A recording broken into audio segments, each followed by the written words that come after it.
So guys, bisa siya, ako hindi. Bala ka dyan. Guys, may bumaliktad na sasakyan guys, bumaliktad. Tingnan nyo naman ang traffic na. Punta tayo ng Cobar, pero tingnan naman ang traffic. Right, traffic guys, as you can see. Diba? Yan nga guys, oh. Kung makikita nyo guys, ang taas siya. Mataas siya guys. And well, as you can see, nasa bridge tayo. Hindi siya bridge. Ano pala siya? Nababa, flyover. So, kita nyo guys, flyover. Bar and ang bar guys. Tapos may McDonald's. Matataas na buildings. Hindi makataasan guys. Nagpupumilit lang. Joke lang. Alright, so bababa naman tayo sa underpass. Nakukunti lang. Alright, let's go!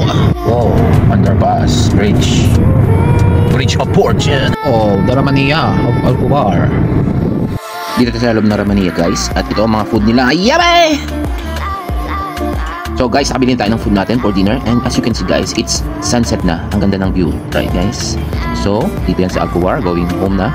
So as you can see, ang init-init ng araw. And let's go! Ganda ng araw na guys. Hindi maganda. Alcobar in the night. In the afternoon pala.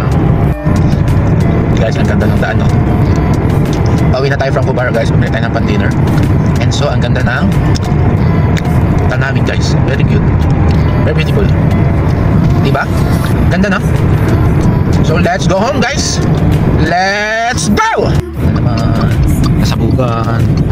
So, yan pala, hindi nasabugan. Nag-aksidente pala talaga. So, ingat tayo guys. So guys, malapit na tayo sa bahay guys. And it's getting darker and darker every minute. So, malapit na tayo sa bahay guys. And nakabili tayo natin pang dinner and pang merienda and pang almusal. So, we just move and move and move. Wow, kainan guys. Wow, pupuno na guys. So guys, dito naman tayo sa Emita. So, padala na ako. Bala na kayo dyan. Bye!